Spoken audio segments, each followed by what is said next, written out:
Sun travels வடமாகாணத்தில் சட்டபூர்வமான அனுமதியுடன் இயங்குகின்ற visa consultants and ticket agent. உங்கள் பெறுமதியான கடவுச்சீட்டுகள், ஆவணங்கள் போன்றவற்றுக்கு பாதுகாப்பான அனுமதி பெற்ற நிறுவனம் சன் டிராவல்ஸ்.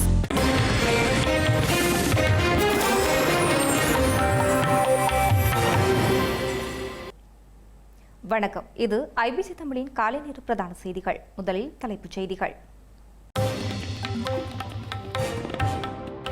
மக்களை ஏமாற்றி நாடகமாடும் சுமந்திரன், தமிழ் தேசிய மக்கள் முன்னணி குற்றச்சாட்டு.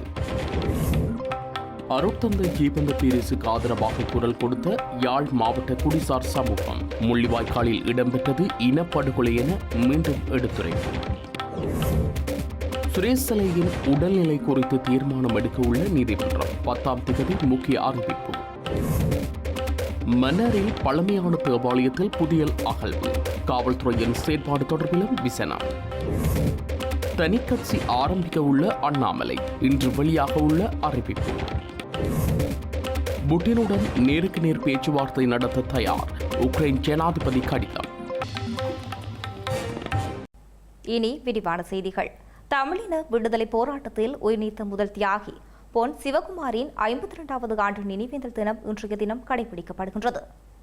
1974ஆம் ஆண்டு ஜூன் மாதம் 5ஆம் தேதி யாழ்ப்பாணம் உரும்புராய் பகுதியில் வைத்து ஸ்ரீலங்கா காவல்துறையினரின் சுற்றிவளைப்பின் போது பொன் சிவகுமாரன் நஞ்சருந்தி உயிர் நீத்திருந்தார். தமிழீழ விடுதலை போராட்டத்தின் முதல் வித்து என போற்றப்படும் தியாகி பொன் சிவகுமாரின் 52வது நினைவு தினம் இன்றைய தினம் யாழ்ப்பாணத்தில் கடைபிடிக்கப்படுகின்றது. இதற்குமைய காலை 8 மணிக்கு உரும்புராய் சந்தையில் உள்ள சிவகுமாரின் நினைவிடத்தில் வெளிகாமம் கிழக்கு பிரதேச சபையினரால் நினைவு தினம் கடைபிடிக்கப்பட்டுள்ளது. அதனைத் தொடர்ந்து 9 மணிக்கு பொன் சிவகுமாரின் நினைவேந்தல் குழுவின் ஏற்பாட்டில் அஞ்சலி நிகழ்வும் முன்னெடுக்கப்பட்டுள்ளது. பொன் சிவகுமார் தமிழினம் தலை நிமிர்ந்து வாழ வேண்டும் என்பதற்காக தனது இன்னுயிரை நீத்த ஒரு மாவீரன் என நினைவேந்தல் ஏற்பாட்டாளர்கள் சுட்டிக்காட்டியுள்ளனர். அவரது தியாகம் தொடர்ச்சியாக சந்ததிக்கு கடத்தி செல்லப்பட வேண்டும் என்பதற்காக ஒவ்வொரு வருடமும் நினைவு தினத்தை கடைபிடித்து வருவதாகவும் அவர்கள் கூறியுள்ளனர்.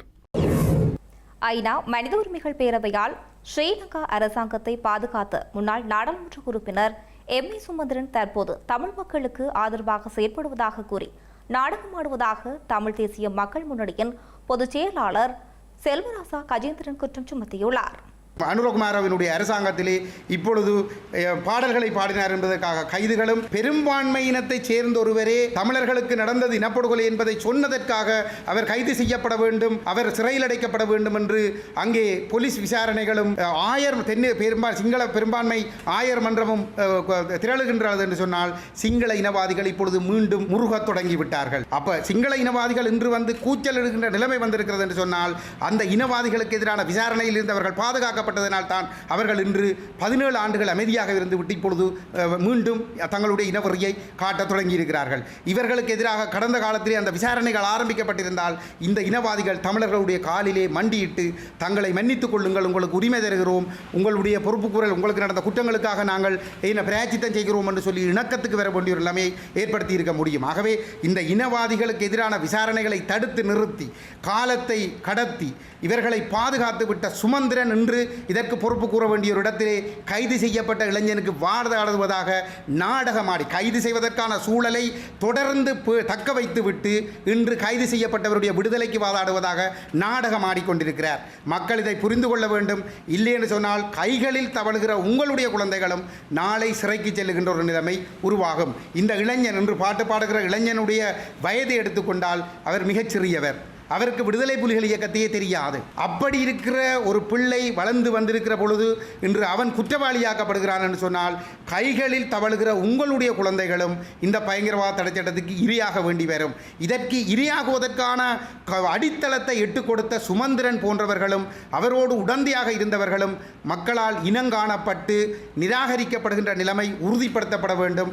ஏனென்றால் இந்த அவலத்திற்கு இவர்கள்தான் காரணம். வெறும் தமிழர்கள் மட்டுமல்ல, தென்னிலங்கையிலிருந்து தமிழர்களுக்காக விடுதலைக்காக குரல் கொடுக்கின்ற பெரும்பான்மை இனத்தவர்கள் கூட இன்று சிங்கள இனவாதிகளால், குறிப்பாக ராஜபக்சேக்களுக்கு ஆதரவானவர்களால் இலக்கு வைக்கப்பட்டு அவர்கள் கைது செய்யப்பட வேண்டும் என்ற ஒரு நிலைமை உருவாக்கப்படுகிறது என்று சொன்னால், இந்த இனவாதிகள், இனப்படுகொலையாளிகள் பாதுகாக்கப்பட்டதனால் தான் நடக்கிறது. இவர்களை பாதுகாப்பதற்கு காரணமான சுமந்திரனும் அவரோடு சார்ந்தவர்களும் இதற்கு பொறுப்பு கூற செய்யப்பட வேண்டும். இதை மக்கள் மனதிலே வைத்துக் கொள்ள வேண்டும். எழுச்சி பாடலை பாடினார் என்ற குற்றச்சாட்டில் விளக்கமறியலில் வைக்கப்பட்டுள்ள பாடகர் சார்பில் உயர்நீதிமன்றத்தில் அடிப்படை உரிமை மீறல் மனு தாக்கல் செய்ய நடவடிக்கை எடுக்கப்பட உள்ளதாக ஜனாதிபதி சட்டத்தரணி எம்.ஏ. சுமந்திரன் தெரிவித்துள்ளார். யாழ்ப்பாணம் சிறைச்சாலையில் தடுத்து வைக்கப்பட்டுள்ள குறித்த பாடகரை சந்தித்த பின்னர் அவர் இதனை குறிப்பிட்டுள்ளார். தாயாருடைய அறிவுறுத்தலின்படி நாங்கள் விளக்கமறியலில் இருக்கிற சங்கீர்த்தனை சந்தித்து உரையாடி இருக்கிறோம். அவர் சார்பிலே உடனடியாக ஒரு அடிப்படை உரிமை மீறல் வழக்கொன்று தாக்கல் செய்வதற்கு அவர் எங்களுக்கு அறிவுறுத்தல் கொடுத்திருக்கிறார். அதற்கான அவருடைய அறிவுறுத்தல்களை நாங்கள் பெற்றிருக்கிறோம். மிக விரைவாக நாளைய தினமே அதற்கான நடவடிக்கை எடுக்கப்படும். அவருடைய அறிவுறுத்தலின் பேரிலே உச்சநீதிமன்றத்திலே அடிப்படை உரிமை மீறல் வழக்கொன்று தாக்கல் செய்து வெகு விரைவிலே அவரை விடுவிப்பதற்கான சகல நடவடிக்கைகளையும் நாங்கள் மேற்கொள்ளப் போகிறோம். நேற்றைய தினம் நீதிமன்றத்திலே இந்த பாடல் சம்பந்தமான முழு விவரம் கூறப்பட்டிருக்கிறது. ஆகையினாலே இது பயங்கரவாத தடுப்பு சட்டத்தின் கீழே கொண்டு வரப்படக்கூடிய ஒரு குற்றம் அல்ல. பயங்கரவாத தடுப்பு சட்டத்திலே 2ஆம் பிரிவின் கீழே 2(1)H என்கின்ற பிரிவின் கீழே இனங்களுக்கிடையிலே குரோதத்தை ஏற்படுத்த சாத்தியமான நடவடிக்கையாகத்தான் இது சொல்லப்படுகிறது. அப்படியாக இது எந்த விதத்திலேயும் இனங்களுக்கிடையிலே குரோதத்தை ஏற்படுத்த முடியாது.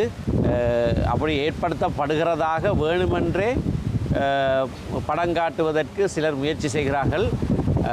ஆகையினாலே சட்டத்தின் பார்வையிலே இது அப்படியான ஒரு குற்றம் அல்ல என்பதை நாங்கள் நீதிமன்றத்துக்கு எடுத்துச் சொல்லுவோம்.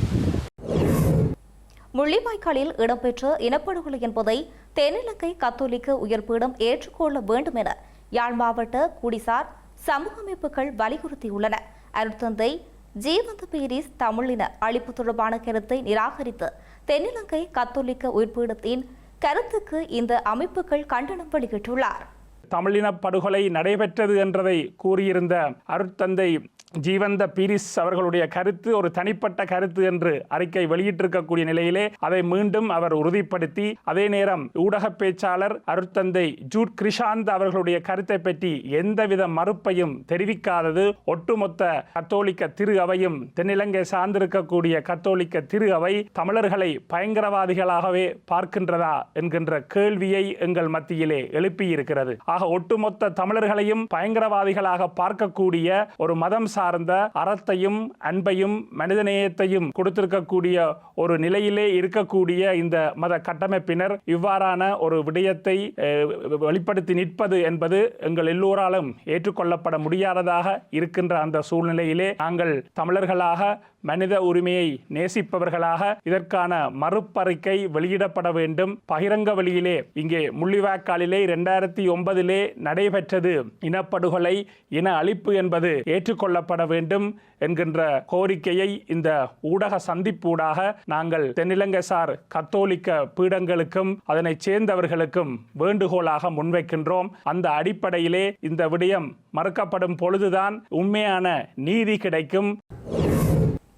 உயிர்த்த ஞாயிறு தாக்குதல் தொடர்பில் கைது செய்யப்பட்டு பயங்கரவாத தடைச்சட்டத்தின் கீழ் தடுப்பு காவலில் வைக்கப்பட்டுள்ள அரசு புலனாய்வு பிரிவின் முன்னாள் பிரதானி சுரேசலையின் உடல் மற்றும் மனநிலை குறித்து இருதரப்பாலும் முன்வைக்கப்பட்ட கோரிக்கைகள் மீதான உத்தரவு எதிர்வரும் 10ஆம் தேதி அறிவிக்கப்படும் என கொழும்பு கோட்டை நீதவான் பசன் அமோசரேன தெரிவித்துள்ளார். சுரேஷ் சலே சார்பாக ஜனாதிபதி சட்டத்தரணி சசீந்திர பெர்னாண்டோவினால் சமர்ப்பிக்கப்பட்ட மனு ஒன்று நேற்றைய தினம் கொழும்பு கோட்டை நீதவான் நீதிமன்றத்தில் பரிசீலனைக்காக எடுத்துக் கொள்ளப்பட்டது.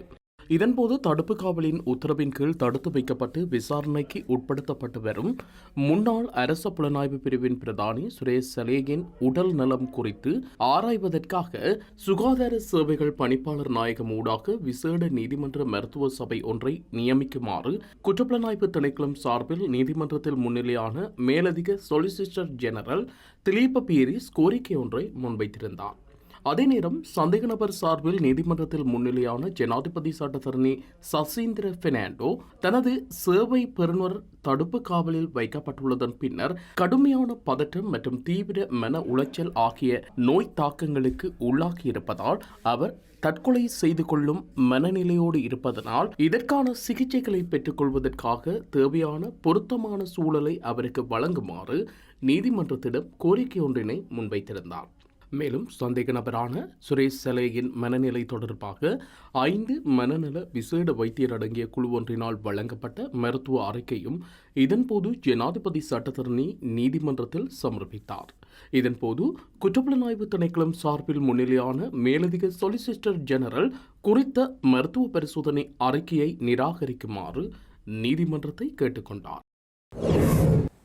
மன்னார் சவுத் பார்க் பகுதியில் கைவிடப்பட்ட நிலையில் உள்ள மிகவும் பழமையான கத்தோலிக்க ஆலயம் அமைந்திருந்த பகுதியில் அடையாளம் தெரியாத நபர்களினால் புதையல் தோண்டும் பணிகள் முன்னெடுக்கப்பட்டுள்ளதாக பிரதேச மக்கள் தெரிவிக்கின்றனர். மன்னார் சவுத் பார்க் பகுதியில் குறித்த ஆலயமானது எந்தவித முழுமையான கட்டுமானங்களுமின்றி முற்றிலும் சேதமடைந்த நிலையில் பல வருடங்களாக காணப்படுகின்றது. மிகவும் பழமை வாய்ந்த இந்த ஆலய பகுதியிலேயே குறித்த சட்டவிரோத அகழ்வு சம்பவம் இடம்பெற்றுள்ளது. புதையல் தோண்டப்பட்டதாக கூறப்படும் குறித்த சம்பவ இடத்தில் மர்ம நபர்கள் விட்டுச் சென்ற சில தடயங்களும் பொதுமக்களால் அவதானிக்கப்பட்டுள்ளன. அகழ்வு இடம்பெற்ற பகுதியில் நூல்கள், கற்கள் மற்றும் பூஜைக்கு பயன்படுத்தப்பட்டதாக சந்தேகிக்கப்படும் சில பொருட்களும் காணப்பட்டதாக நேரில் பார்த்த மக்கள் தெரிவிக்கின்றனர். புனித ஜோசப் பாஸ் இலங்கைக்கு முதன்முறையாக வருகை தந்த பகுதிக்கு மிக அருகிலேயே இந்த ஆலயம் அமைந்துள்ளது. எனினும் வரலாற்று சிறப்புமிக்க இந்த பகுதியில் உள்ள குறித்த ஆலயம் நீண்ட காலமாக உரிய பராமரிப்பின்றி கைவிடப்பட்ட நிலையில் காணப்படுகின்றமை குறிப்பிடத்தக்கது. இந்த நிலையில் பழமையான ஆலயத்தில் இடம்பெற்ற புதையல் தோண்டும் முயற்சி தொடர்பில் மக்களால் காவல்துறையினருக்கு அறிவிக்கப்பட்ட போதிலும் காவல்துறையினர் இதுவரை சம்பவ இடத்திற்கு வருகை தரவில்லை என குறிப்பிடுகின்றனர். வரலாற்று சின்னங்கள் அளிக்கப்படுவதையும் சட்டவிரோத புதையல் அகழ்வுகளையும் தடுக்க உரிய அதிகாரிகள் உடனடியாக நடவடிக்கை எடுக்க வேண்டும் எனவும் அந்த பகுதி மக்கள் மற்றும் சமூக ஆர்வலர்கள் கோரிக்கை விடுத்துள்ளனர். ஸ்ரீலங்கா கடற்படையின் செயற்பாடுகளை விரிவுபடுத்துவதற்காக அமெரிக்க கடலோர பாதுகாப்பு திணைக்களத்தினால் வழங்கப்பட்ட ஆழ்கடல் கண்காணிப்பு கப்பல் சமுத்திர விஜய் என்ற பெயரில் உத்தியோகபூர்வமாக பணியில் இணைக்கப்பட்டுள்ளது. இந்த நிகழ்வு முப்படைகளின் தளபதியான ஜனாதிபதி அனுரகுமார திசாநாயக்க தலைமையில் நேற்று மாலை கொழும்பு துறைமுகத்தின் கிழக்கு முனைய வளாகத்தில் நடைபெற்றுள்ளது. அமெரிக்க கடலோர பாதுகாப்பு திணைக்களத்தினால் 2025 ஆண்டு டிசம்பர் மாதம் 2 இந்த கப்பல் உத்தியோகபூர்வமாக கையளிக்கப்பட்டது. குறித்த கப்பல் ஸ்ரீலங்கா கடற்படையின் செயற்பாட்டு தேவைகளுக்கு ஏற்ப நவீனமயப்படுத்தப்பட்டதன் பின்னர் இந்த ஆண்டு பிப்ரவரி 20 அமெரிக்காவின் மேரிலாண்ட் மாகாணத்தில் பால்டிமோரில் உள்ள அமெரிக்க கடலோர பாதுகாப்பு கப்பல் தளங்களில் இருந்து கொழும்பு நோக்கி தனது பயணத்தை ஆரம்பித்திருந்தது. கப்பல் கடற்படையின் செயற்பாட்டு திறனை மேலும் வலுப்படுத்துவதுடன் இலங்கையின் கடல்சார் பாதுகாப்பு மற்றும் தேசிய பாதுகாப்பை உறுதிப்படுத்துவதில் ஒரு முக்கிய மைல்கல்லாக அமைந்துள்ளது. கடல்சார் கண்காணிப்பு நடவடிக்கைகள், தேடுதல் மற்றும் மீட்பு பணிகள், கடல்வள பாதுகாப்பு, சுற்றுச்சூழல் கண்காணிப்பு மற்றும் சர்வதேச கடல்சார் சட்டங்கள் மற்றும் உடன்படிக்கைகளை நடைமுறைப்படுத்துவதற்கு கப்பல் முக்கிய பங்களிப்பை வழங்கும் என குறிப்பிடப்படுகிறது. குறிப்பாக போதைப்பொருள் கடத்தல் மற்றும் ஏனைய சர்வதேச கடல்சார் குற்றங்களை தடுப்பதற்கான நடவடிக்கைகளுக்கு இந்த கப்பல் பயன்படுத்தப்பட உள்ளது. புதிய கப்பலின் கட்டளை அதிகாரி கேப்டன் கயான் விக்ரமசூரிய கப்பலை உத்தியோகபூர்வமாக பணியில் இணைப்பதற்கான அதிகார பத்திரத்தை ஜனாதிபதி கையளித்தார். அதனைத் தொடர்ந்து கப்பலின் பெயர் பலகை மற்றும் உத்தியோகபூர்வ இலச்சினை திரை நீக்கம் செய்த ஜனாதிபதி கப்பலில் கண்காணிப்பு விஜயம் ஒன்றை மேற்கொண்டார். கப்பலின் செயற்பாட்டு தயார் நிலை மற்றும் செயற்பாடுகள் குறித்து கடற்படை தளபதி விளக்கமளித்தார். அத்துடன் விசேட விருந்தினர் நினைவு புத்தகத்தில் நினைவு குறிப்பொன்றை ஜனாதிபதி பதிவிட்டுள்ளார். யாழ்ப்பாணம் செம்மணி மனித புதைகுழியில் இருந்து இதுவரை 279 மனித எண்புக்கூடுகள் முழுமையாக அகழ்ந்தெடுக்கப்பட்டுள்ளன. அதே நேரம் 283 மனித எண்புக்கூடுகள் அடையாளம் காணப்பட்ட நிலையில் 279 மனித எண்புக்கூடுகள் முழுமையாக அகழ்ந்தெடுக்கப்பட்டுள்ளதாக சட்டத்தரணி ரணிதா ஞானராஜ் தெரிவித்துள்ளார். அடையாளப்படுத்தப்பட்டு சுத்தப்படுத்தப்பட்டு இலக்கமிடப்பட்டதுடன் மொத்தமாக 283 மனித எண்புக்கூடுகள் அடையாளம் காணப்பட்டுள்ளதுடன் 7 மனித எண்பு தொகுதிகள் முழுமையாக அகழ்ந்து எடுக்கப்பட்டுள்ளது. அகழ்ந்து எடுக்கப்பட்டுள்ள மொத்த எண்பு தொகுதிகளின் எண்ணிக்கை இன்றைய 16ஆம் நாளுடன் 279ஆக அடைந்துள்ளது. மீண்டும் நாளையும் இதே அகழ்வு பணிகள் தொடர்ச்சியாக இடம்பெறும். பாரதிய ஜனதா கட்சியின் தமிழக முன்னாள் தலைவர் அண்ணாமலை புதிய கட்சி ஆரம்பிக்க உள்ளதாக தகவல்கள் வெளியான நிலையில் அது தொடர்பாக இன்று அறிவிக்க உள்ளதாக தெரிவிக்கப்படுகின்றது. இன்று நண்பகல் 12 மணிக்கு சமூக வலைதளம் மூலமாக மக்களை சந்தித்து கருத்துக்களை பகிர்ந்து கொள்ளவும் மனம் திறந்து உரையாடவும் ஆவலுடன் உள்ளதாக அண்ணாமலை தெரிவித்துள்ளார். இதன்போது அவர் புதிய கட்சிக்கான அறிவிப்பை வெளியிடுவார் என எதிர்பார்க்கப்படுகின்றது. உக்ரைன் ரஷ்ய போரை முடிவுக்கு கொண்டு வருவதற்கான ஒரு புது முயற்சியாக ரஷ்ய ஜனாதிபதி விளாடிமிர் புடினுடன் நேருக்கு நேர் பேச்சுவார்த்தை நடத்த தயாராக உள்ளதாக உக்ரைன் ஜனாதிபதி விளாடிமிர் ஜெலன்ஸ்கி தெரிவித்துள்ளார். இது தொடர்பாக ரஷ்ய ஜனாதிபதிக்கு அவர் ஒரு பகிரங்க கடிதத்தையும் எழுதியுள்ளார். உக்ரைன் ரஷ்யாவிற்கு இடையிலான போர் 3 ஆண்டுகளுக்கு மேலாக நீடிக்கும் நிலையில் அதனை முடிவிற்கு கொண்டுவர கடந்த காலங்களில் பேச்சுவார்த்தைகள் இடம்பெற்ற போதிலும் இணக்கப்பாடு எட்டப்படவில்லை. இந்த நிலையில் ஐரோப்பாவில் இடம்பெற்று வரும் இந்த போர் மீண்டும் அமெரிக்காவின் கவனத்திற்கு வரும் வரை காத்திருப்பது தவறு என உக்ரைன் ஜனாதிபதி விளாடிமிர் செலன்ஸ்கி தெரிவித்துள்ளார். உக்ரைனுக்கும் ரஷ்யாவிற்கும் இடையிலான நேரடி தொடர்புகளின் மூலம் மட்டுமே அமைதியை ஏற்படுத்த முடியும் என்றும் கூறியுள்ளார். அத்துடன் முன்மொழியப்பட்ட இந்த பேச்சுவார்த்தைகள் நடைபெறும் காலப்பகுதியில் முழுமையான போர் நிறுத்தம் ஒன்றையும் அவர் கூறியுள்ளார். எனினும் இத்தகைய போர் நிறுத்த கோரிக்கையை புட்டின் நேற்றைய தினம் நிராகரித்திருந்தார். அமெரிக்கா தற்போது முழுமையான ஈரான் விவகாரத்தில் கவனம் செலுத்தி வரும் நிலையில் ஐரோப்பிய போர் மீண்டும் அதன் கவனத்தில் மையப்புள்ளிக்கு வரும் வரை காத்திருப்பது தவறானது என்றும் செலன்ஸ்கி குறிப்பிட்டுள்ளார். சுவிட்சர்லாந்து அல்லது துருக்கி போன்றதொரு நாட்டில் இந்த நேருக்கு நேரான பேச்சுவார்த்தைகள் நடைபெறலாம் என்று உக்ரைன் ஜனாதிபதி முன்மொழிந்தார். இதேவேளை 2 தலைவர்களும் சந்தித்து பேசினால் அது மிகச் சிறந்ததாக இருக்கும் என்று அமெரிக்க ஜனாதிபதி டொனால்ட் ட்ரம்பும் நேற்றைய தினம் தெரிவித்தார். இந்த நிலையில் உக்ரைன் ஜனாதிபதியின் கடிதம் தமக்கு கிடைத்துள்ளதை கிரெம்ளின் மாளிகை உறுதிப்படுத்தியுள்ளதுடன் இது குறித்து புட்டின் விளக்கமளிக்கப்படும் என்றும் தெரிவித்துள்ளார். சென்ட் பீட்டர்ஸ்பர்கில் வெளிநாட்டு ஊடகவியலாளர்களிடம் பேசிய புட்டின் இந்த கடிதத்தின் உள்ளடக்கத்தை பார்ப்பதற்கு முன்பாகவே உக்ரைனுடன் ஓர் உடன்பாட்டை எட்டுவதற்கு தான் நிச்சயமாக தயாராக இருப்பதாகவும் தெரிவித்தார். எனினும் அதற்கு சில சமரசங்கள் செய்து கொள்ளப்பட வேண்டும் என்றும் குறிப்பிட்டுள்ளார். ட்ரம்ப் ஈரான் விவகாரத்தில் மும்முரமாக இருப்பதால் செலன்ஸ்கியிடம் பேசி நிலப்பரப்பை விட்டுக் கொடுக்க ஐரோப்பிய ஒன்றியத்தால் முடியும் என்று புட்டின் பரிந்துரைத்துள்ளார். செய்திகளின் நிறைவாக மீண்டும் தலைப்புச் செய்திகள். மக்களை ஏமாற்றி நாடகமாடும் சுமந்திரன், தமிழ் தேசிய மக்கள் முன்னணி குற்றச்சாட்டு. அருட்தந்தை ஜீவந்த பீரிஸுக்கு ஆதரவாக குரல் கொடுத்த யாழ் மாவட்ட குடிசார் சமூகம் முள்ளிவாய்க்காலில் இடம்பெற்றது இனப்படுகொலை என மீண்டும் எடுத்துரைப்பு. சுரேஷ் சலையின் உடல்நிலை குறித்து தீர்மானம் எடுக்க உள்ள நீதிமன்றம் 10ஆம் தேதி முக்கிய அறிவிப்பு. மன்னாரில் பழமையான தேவாலயத்தில் புதியல் அகழ்வு, காவல்துறையின் செயற்பாடு தொடர்பிலும் விசனம். தனிக்கட்சி ஆரம்பிக்க உள்ள அண்ணாமலை இன்று வெளியாக உள்ள அறிவிப்பு. புட்டினுடன் நேருக்கு நேர் பேச்சுவார்த்தை நடத்த தயார், உக்ரைன் ஜனாதிபதி கடிதம். இத்துடன் ஐபிசி தமிழின் காலை நேர பிரதான செய்திகள் நிறைவு பெற்றன. உடனுக்குடன் செய்திகளை அறிந்து கொள்ள ibctamil.com என்ற எமது இணையதளத்தை பார்வையிடுங்கள். வணக்கம்.